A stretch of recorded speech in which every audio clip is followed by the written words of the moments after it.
Alam mo, isa sa pinakamasarap na pakiramdam ang pagmamotor ng long ride.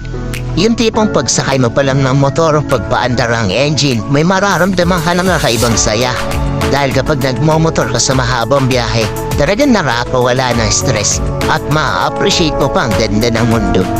Yung tipong habang nagmomotor ka, masasabi mo na lang sa sarili mo na, wow, ang sarap palang mabuhay. Ang ganda pala ng mundo. Lalo na kapag ang patakbo mo yung chill lang, yung ini-enjoy mo lang talaga ang moment. Madami kasi tayo kanya-kanyang problema sa buhay. Pero kapag nagmomotor ka na, makakalimutan mong problema mo. Lalo na kapag maganda ang view, maganda ang kalsada, tapos hindi mo na mamalayan, nagkakaroon ka na pala ng positive mindset dahil magaan ang pakiramdam mo eh. Kaya kapag stress ka na, kailangan mo lang din talaga minsan ng mahabang biyahe bilang isang pahinga eh. Ang weird no?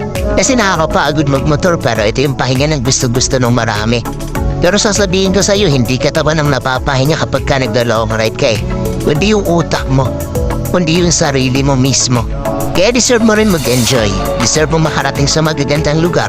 Deserve mo ng bagong experience, ng bagong kwento. Ang buhay ay isang mahabang biyahe. Madami kang pagdadaan ng iba't ibang uri ng kalsada, malubak, mabuhangin, madulas. Kailangan mo lang din talaga maging maingat. At pwede kang huminto para magpahinga. Tapos, biyahe na ulit.